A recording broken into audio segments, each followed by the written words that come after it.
Greetings, everyone. I am Fabiel McIntosh. Today, I'm tasked with preparing a comprehensive strategy that will enhance a specific dimension well-being as part of this conference, this UNDP conference. My presentation will take the following format. I'll have a brief introduction, then we'll get into the OECD well-being dimensions overview. We'll have a look at the goals and visions for Guyana. Then we look at the strategic action for enhancing education. We take a look into the summary of key points. We look at our conclusion and lastly, our references.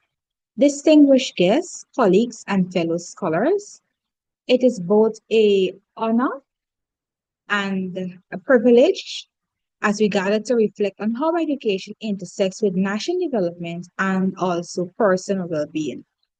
My name is Fabiel McIntosh, and today I present a strategic framework that will enhance the transformation of education in Guyana through the lens of the OECD Wellbeing Framework. Now, this is with particular focus on the dimension of education and skills, and this presentation will build upon the Sustainable Developmental Goal, notably SDG 4, and it employs a evidence-based planning to tackle the structural inequalities that hinder human capital development in our country.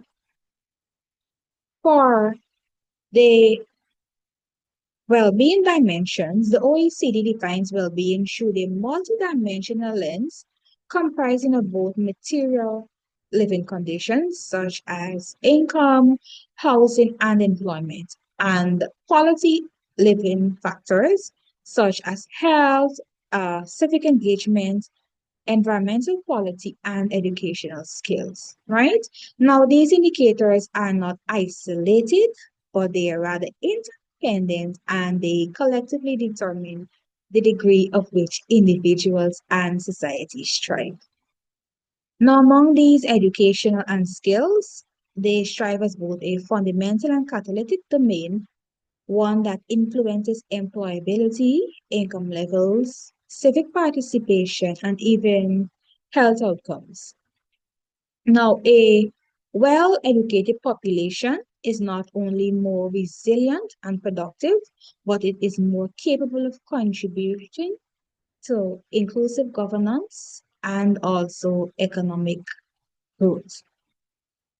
As we take a look into the vision and goals and strategic action to enhance the education and skills for Guyana, my vision is rooted in the belief that Guyanese children, each and every Guyanese child rather, regardless of their geographic location, their socioeconomic status, deserves equitable access to quality education, right?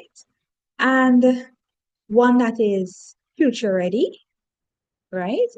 And by 2030, Ghana's education system should be embodied by inclusivity, digital readiness, cultural reliance, and also global competitiveness. Focusing on my goals, the first goal in which I will try to work on is enhancing access to education through infrastructure, right? And we'll also try to work on connectivity. Next, we'll improve the education quality by modernizing pedagogy and integrating ICT. We'll try to strengthen human capital through teacher training and incentivize professional development. We'll try to bridge the gap by aligning teacher training through the TVET, which is also known as the Technical Vocational Education Skills, with labor market demands. We'll institutionalize the monitoring and governance for sustainable development, right? That was the last goal. And next, we will take a look into the steps for the strategic actions, and this will be done in 4 phases. Now, phase one, which is expected to be done in 2025, and this will focus on laying the foundation, and we'll be conducting nationwide need assessments, identify gaps, right? Mainly infrastructural gaps. We'll try to secure funding through national budgets, bilateral aid, public-private partnerships. And we'll also have digital literacy programs and teacher upskilling initiatives. And in phase two, which is expected to be done in 2026 to 2027, we'll have a expansion and integration aspect. We'll construct and equip schools in hinterland and indigenous communities. We'll establish regional teacher training centers more rather than what we currently have.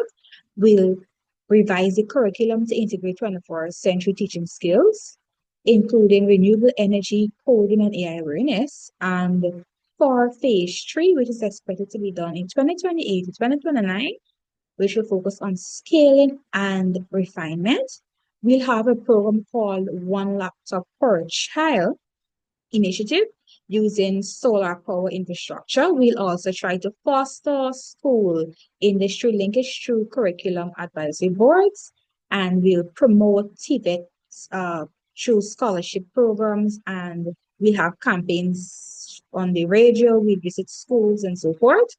And for the last phase, which is phase four, which is expected to be done in 2030, we'll be doing the evaluation and the policy continuity.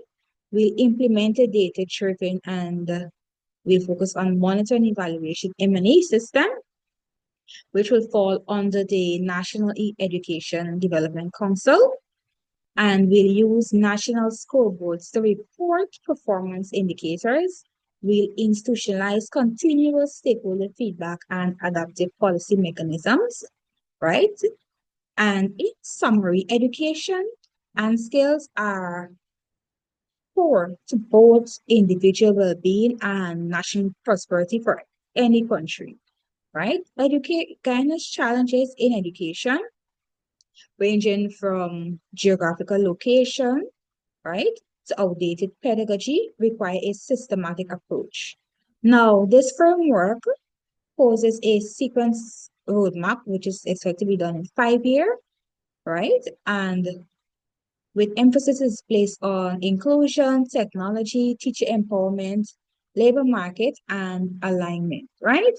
And long-term sustainability, which will hinge on rigorous monitoring and the political will to prioritize education as a driver for equity and innovation. And in conclusion, education is the cornerstone for any thriving democracy and resilient economy. Now, in Ghana, the opportunity to redefine our education architecture is not only timely, it is also imperative. The OECD's multidimensional well-being